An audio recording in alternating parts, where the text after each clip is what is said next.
Guys, welcome back to our YouTube channel para sa latest update natin. Dito kay Oppo guys, yan.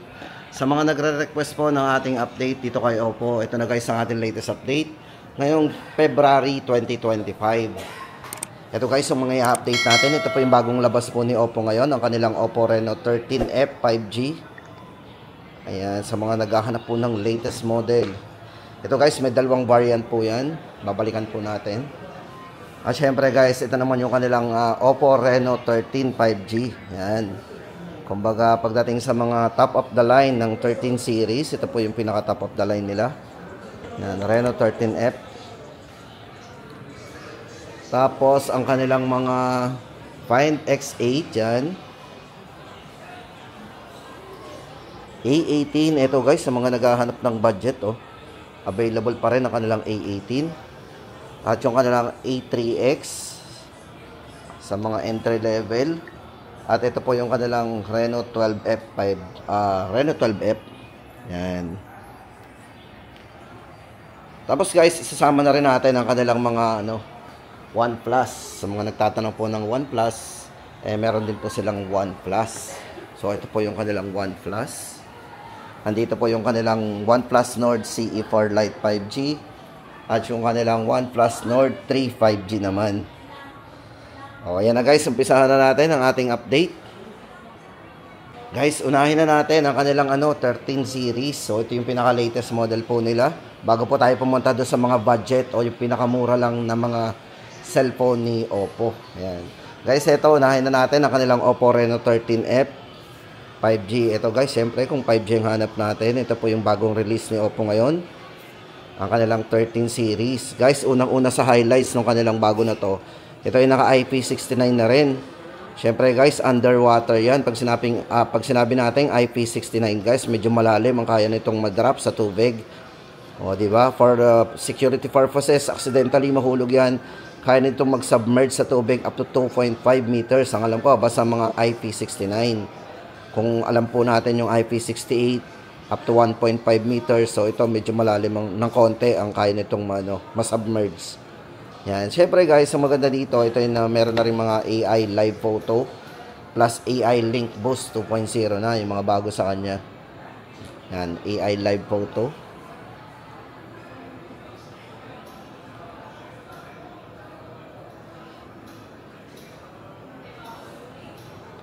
Tapos guys, ito, check natin yung mga specs nito, yung mga specification para may idea tayo.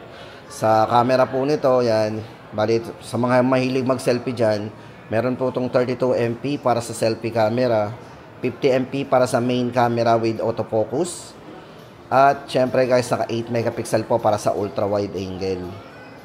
Yan, check po natin yan. So yan, bali ito ay merong 120 Hz na screen refresh rate para sa kanyang display. Then sa charging, ito po ay may 45 watts na charging yan. Para sa battery, meron siyang 5,800 mAh na battery, napakataas na rin.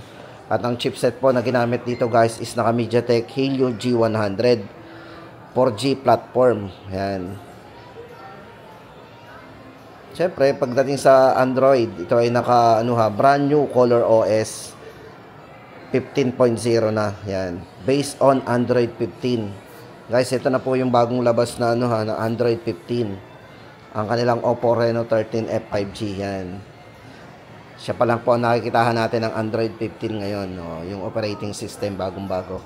Para po sa dalawang variants nito guys, ito ay merong variant na up to 24GB maximum RAM o 12 plus 12. 256 po. Yan. Na variant nito ay 22,999. Then 25,999 naman kung 512GB. Yan po yung dalawang variants ng ating Oppo Reno 13F 5G. O yan guys bet ba natin? Gusto natin ang matataas na internal at syempre yung bagong release ni Oppo. Yan. Reno 13F 5G. Tapos guys, ito naman yung kanilang kumbaga top of the line pagdating doon sa mga 13 series. Ito naman yung kanilang Oppo Reno 13 5G. Guys, ito, unang-una din dito. Syempre guys, ito naka IP69 na rin. Underwater photography. Pwedeng gawin natin dito. Ayan underwater photography. Para po sa kanyang dust and water resistance. Syempre guys, na strong protection against dust and hot water splashes. Kung matalasikan nyo ng mga mainit na tubig, at syempre safe na safe po itong phone na to. Yan, unang-una po sa highlights nito. Tapos guys, napakalaki ng battery nito. Meron na rin itong 5,600. 600?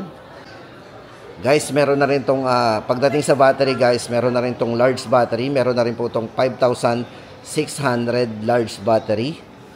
Yan. Plus 80 watts na Superbook charge. So, napakabilis nitong mag-charge. Yan. Check po natin yung kanyang chipset para may idea tayo sa chipset po ng kanilang latest model na to. Ayan. Guys, ito pagdating sa kanyang chipset, ginamit po dito is MediaTek Dimensity 8350. So, napakataas din po ng chipset na ginamit dito.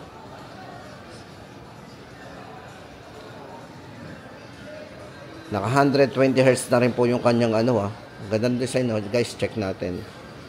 120 Hz para sa kanyang smart adaptive screen.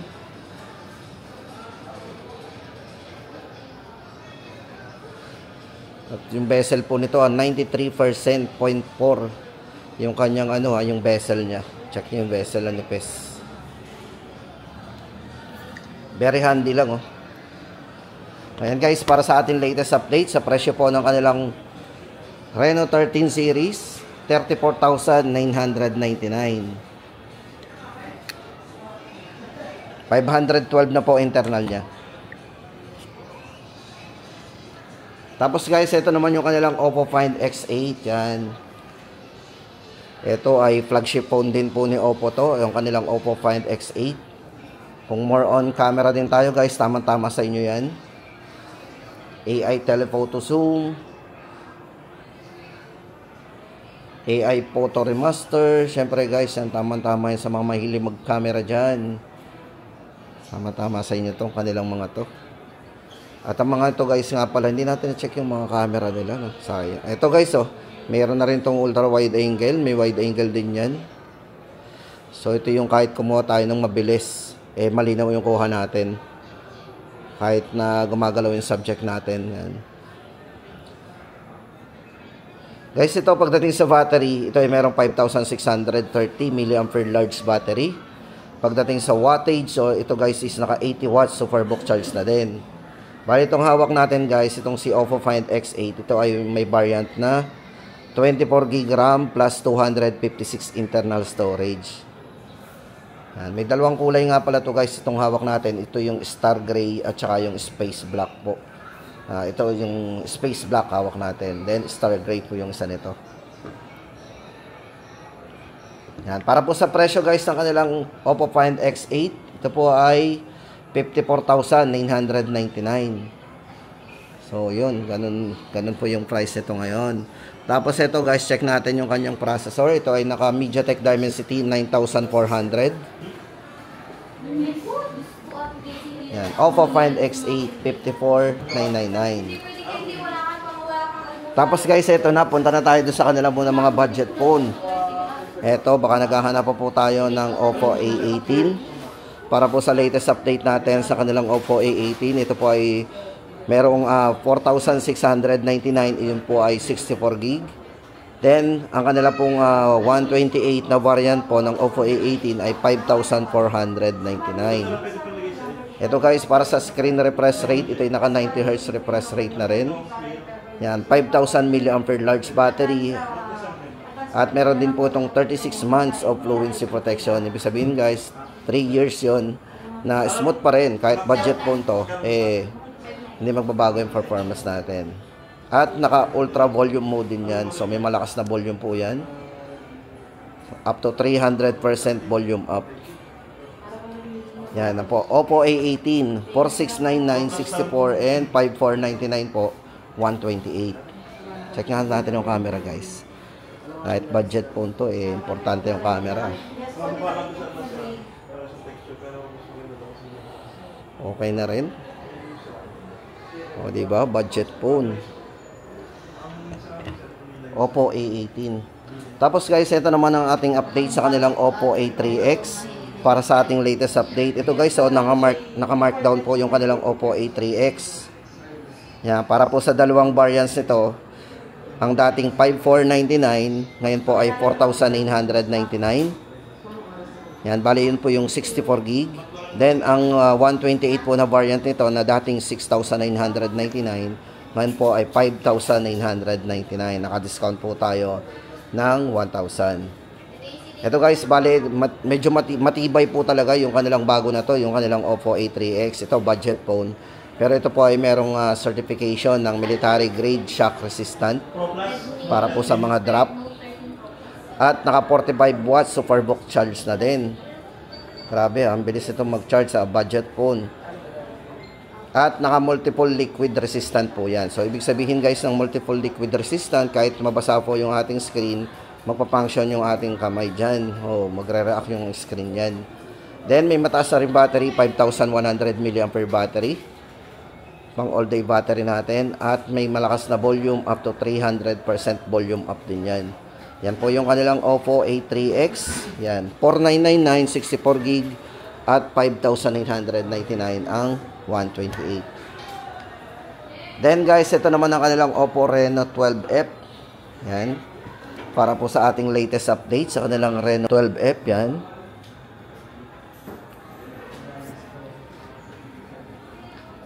Ito po guys, yan para sa kanyang 16 gig RAM, 256, 18,999.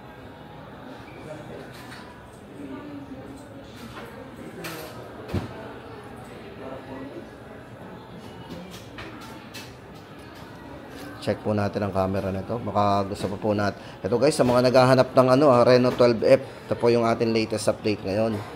Yan, 18,999. Ano bang ginamit na chipset? Guys, check natin yung kanyang chipset. Yung mga nagtatanong po sa atin ng nito yan, yung processor. So guys, ito ginamitan to ng MediaTek Dimensity 6300. Size nga pala guys ng screen to is naka 6.67 inches na rin. Yan. 18,999. Tapos guys, punta na tayo dun sa kanilang iba pang mga model. Check natin.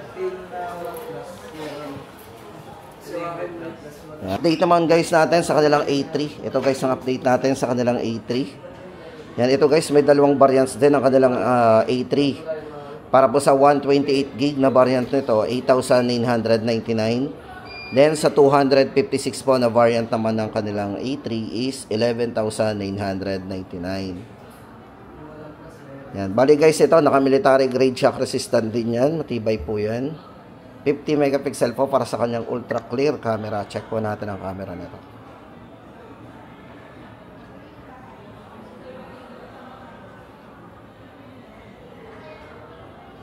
Yan. Pagdating po sa chipset guys, ito ginamitan tong si A3 ng Snapdragon 6S 4G Generation 1.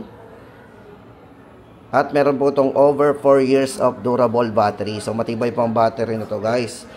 Kahit 4 na taon na yan, no, di ba? No worry tayo. Pang matagalan talaga yung battery. Yan. Para po sa latest update natin, Oppo A3 guys, 8,999 at 11,999 sa 256. Tapos guys, ito, meron din po sila ditong A3. Ito, A3 din to, pero ang price naman ito ay 8,499. So, difference lang po nito yung RAM. Ito, kung 12 gig RAM naman po na variant ng A3, ito ay 8,499. So, mas mababa ng 500 do sa 16 gig 128 po ng A3. So, yan. May mas mababang version ng A3. Mababang price. Tapos guys, ito naman ang update natin sa kanilang yan, OnePlus Nord 3 5G. O yan, sa mga nagtatanong po ng OnePlus, para sa latest update po natin, ang kinis naman itong si Nord 3 Plus 5G na to. Nord 3. So, si Nord 3 5G. Guys, ito pagdating sa mga specification po ng ating OnePlus Nord 3 5G. Ito po ay ginamitan ng MediaTek Dimensity 9000 for nanometer flagship na chipset ang ginamit dito. Yan. 50 megapixel po para sa kanyang ito. Ginamitan po ito ng Sony camera. So, meron siyang 50 megapixel. IMX890 camera system ang ginamit sa kanya. Yan, naka ultra wide angle din. Tapos guys, ito meron din tong 80 watts na Superbook charge, napakabilis.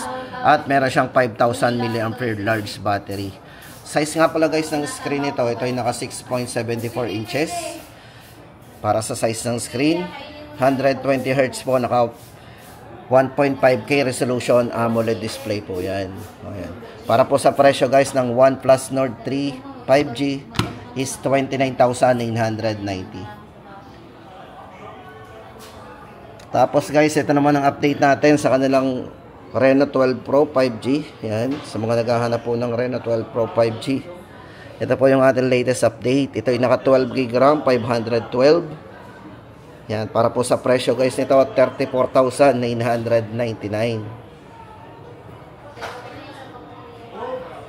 Check po natin yung mga specification guys nito. Yan. Reno 12 Pro 5G. Sa camera guys, ito ginamitan to ng LYT600 sensor para sa 50 megapixel po niyang camera. Telephoto, yan, 50MP din. At meron siyang 2x zoom. Para sa ultra wide angle po nito, yan, meron din siyang ultra wide angle, 112 degree ang kaya makuha din. 50MP naman po para sa front.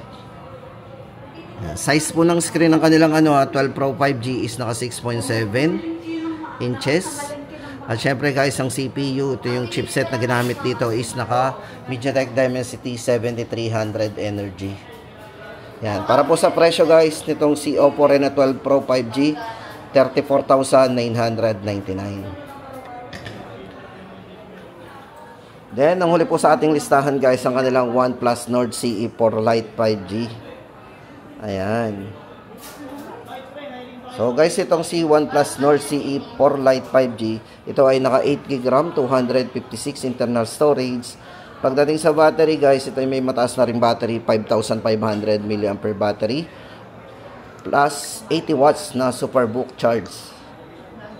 Yan. Pagdating sa camera guys, napakalinaw din ang camera nito. Ginamitan din to ng camera na Sony LYT600 camera. Check na natin.